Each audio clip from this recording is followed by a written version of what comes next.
King Arthur's Knights, Chapter 6. The Deeds of Sir Geraint. King Arthur was spending Whitsuntide at Caerleon upon Usk, and one day he hunted the stag in the forest that lay thereby. As he had given permission for his queen to go and see the hunting, she set out with one handmaiden and rode in the misty dawning down to the river and across the ford. They climbed up the other bank, following the track of the men and horses which had formed the king's hunting party, until they stood on the edge of the dark forest, where the young leaves were fresh and sweetly green. The sun burst forth and sucked up the mist along the meadow flats beside the river below them, and the water flashed and the birds sang. "Here we will stay," said the queen, who felt happy with the sunlight upon her and the smell of the forest blowing out from the trees. "And though we shall not see the killing, we shall hear the horns when they sound, and we shall hear the dogs when they are let loose and begin to cry so eagerly." Suddenly they heard a rushing sound and the thud of hoofs behind them, and turning they saw a young man upon a hunter foal of mighty size. The rider was a fair-haired, handsome youth of princely mien, yet withal kindly of look and smile. A riding robe and surcoat of satin were upon him, low-cut shoes of soft leather were on his feet, and in his girdle was a golden-hilted sword. A fillet of gold bound his curly hair, and a collar of gold, with a blue enamel swastika pendant, hung about his neck. He checked his horse as he neared the queen, and it came toward her with a step stately, swift, and proud, and the rider bowed full low to Guinevere. "Heaven prosper thee, Sir Geraint," she said, "and its welcome be unto thee." "Heaven accord you long life and happiness, O Queen," replied Geraint. "Why didst thou not go with my lord to hunt?" asked the queen. "Because I knew not when he went," said Geraint. "But men told me in hall that you had gone out alone, and I came to crave permission to accompany and guard you." "Gramercy," said the queen, "thy protection is very agreeable to me." As they stood talking, they heard the clatter of steel armor, and looking between the trees, they beheld a proud knight upon a war horse of great size, wearing a heavy chain-mailed cuirass with coif and visored helm, and his horse was also clothed in harness of chain-mail. Following him was a lady upon a beautiful white horse, which went with stately and proud steps along the forest way.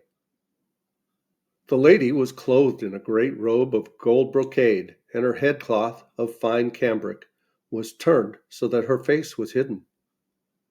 Behind them rode a little dark man, hairy and fierce of face, dressed as a page, and he sat on a great horse, strong and spirited, yet the dwarf held it well in hand. Hung to his saddle-bow was the knight's shield, but the device was hidden by a cloth, and two lances were fixed to the girdle of the dwarf. In his right fist the page carried a whip, long and heavy and knotted. "Sir Geraint," said Guinevere, "knowest thou the name of that tall knight?"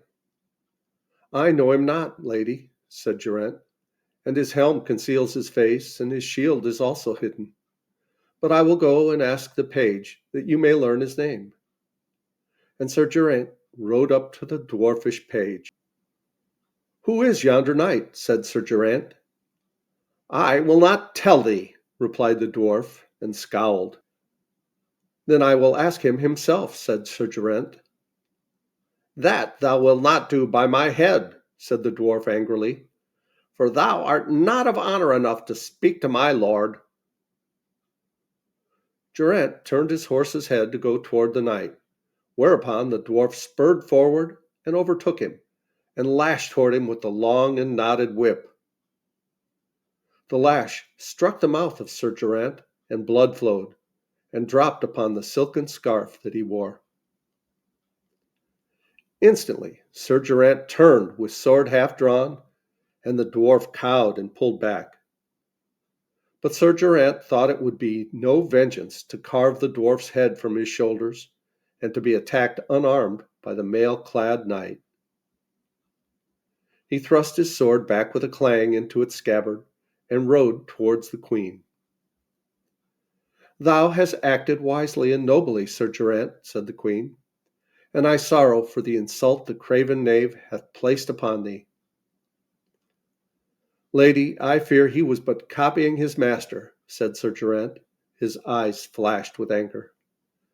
"But if your ladyship will permit me, I will follow this knight, and at last he will come to some town where I may get arms, either as a loan or from a friend, and then will I avenge the insult which this stranger knight hath given to you, my queen and lady." "Go," said Guinevere, "but I beg of thee, do not encounter with the knight until thou hast good arms, for he is a man almost as big as Sir Launcelot du Lake, and I shall be anxious concerning thee until thou dost return or send tidings." "If I be alive," said Sir Geraint, "you shall hear tidings of me by tomorrow at evensong." Thus he departed. All that day Sir Geraint followed the knight and the lady and the page, keeping them in sight, though at a distance. Through the forest they went first, and thereafter the road ran along a ridge of high ground, with the great downs and combes falling and heaving below their feet, the sun flashing back from lakes and streams, the bees humming at the flowers in the grass, and the larks rising with thrilling song in the warm, sweet air of the spring. Sir Geraint loved it all, but he kept his eye ever on the knight, who flashed as he moved far before him. At length he saw the towers of a high castle, and beneath it the red roofs of a little town nestling at the foot of the grey walls. They rode into the town, and as the haughty knight passed through it, the people in the booths and cabins, and those beside the way, saluted him. He did not acknowledge any of their greetings, but looked before him proudly, as he had done when he rode through the solitary paths of the wilderness. Sir Geraint looked about him as he rode behind, to see if there was any armorer or knightly person whom he knew, but there was none.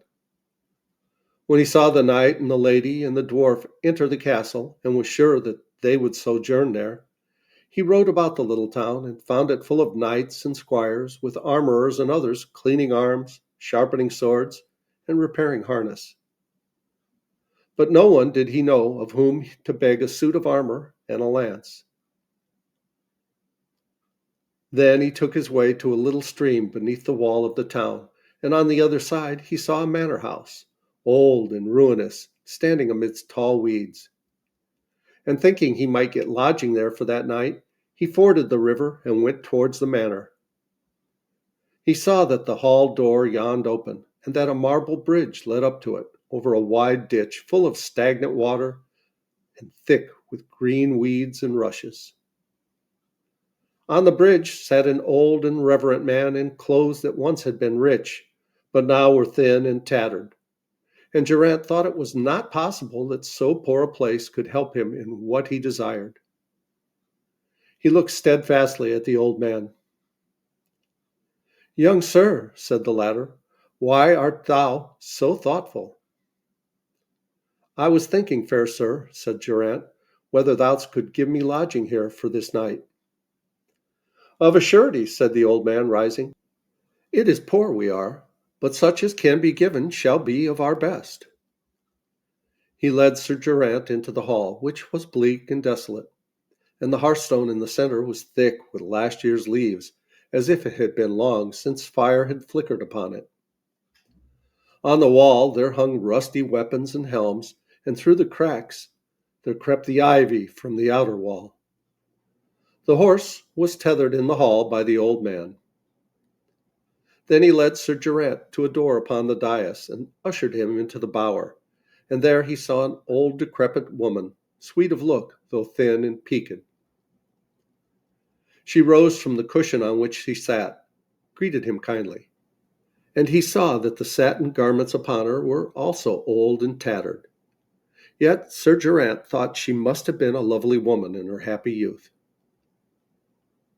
Beside her was a maiden, upon whom was a vest and robe poor and thin, and the veil of her headcloth was old though clean.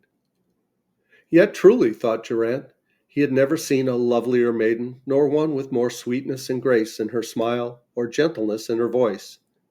And the heart of him stirred with pity to see her so pale and wan, as if she fared but poorly.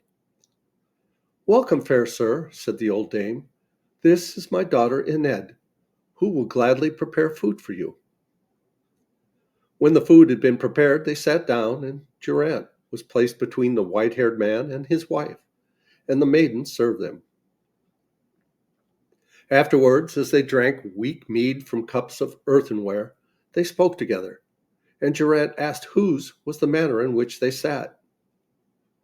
"Mine," said the old man, "for I built it, and the castle up there and the town were also mine." "Alas," said Geraint, "how is it you and yours have lost them?" "For my sins and my greed," said the old one sadly, "and bitterly I have repented me of my wrong. I am Earl Annual, but I have lost the lands that made my earldom. For I have a nephew, whom his father, on his deathbed, gave into my keeping with all his lands. And I added his possessions to my own, and when the boy was a man, he demanded them of me, and I would not give them up. So he made war upon me and took everything from me except this ruined hall and one poor farm." "Since you are sorry for the greed that hath ruined you," replied Geraint, "I will do what I may to regain your possessions, if God gives me life. But first I would ask, why went that knight and the lady and the dwarf just now into the town? And why is there so much furbishing of arms there?" "The preparations are for the jousting that is to be held tomorrow's morn in the level mead beside the ford," responded the old earl. "And the prize is to be a falcon of pure gold. The knight thou sawest has won the falcon 2 years running, and if he wins it this time, he will have it for his own, and will win the title of the Knight of the Golden Falcon. And to gain it from him, all those knights in the town will essay. And with each will go the lady that he loveth best. And if a man takes not his lady with him, he may not enter the lists." "Sir," said Sir Geraint, "I would willingly have to do with that knight, for he hath, by the hands of his dwarf page, most evilly insulted the queen of my dear lord King Arthur. But I have no armor." "As for that," said the old man, "I have arms here that will fit thee. But if thou hast no maiden with thee, thou canst not do battle." "If, sir," replied Sir Geraint, "you and this maiden your daughter will permit me to challenge for her, I will engage, if I escape alive from the tournament, to be the maiden's knight while I shall live." "What say you, daughter?" said the old earl. "Indeed, sir," replied the maiden, gently flushing, "I am in your hands, and if this fair knight will have it so, he may challenge for me." And we'll pause here and continue with this story in the next video. Please like, subscribe, leave a comment below. Thanks so much for watching. I love you guys. As Tigger says, ta-ta for now.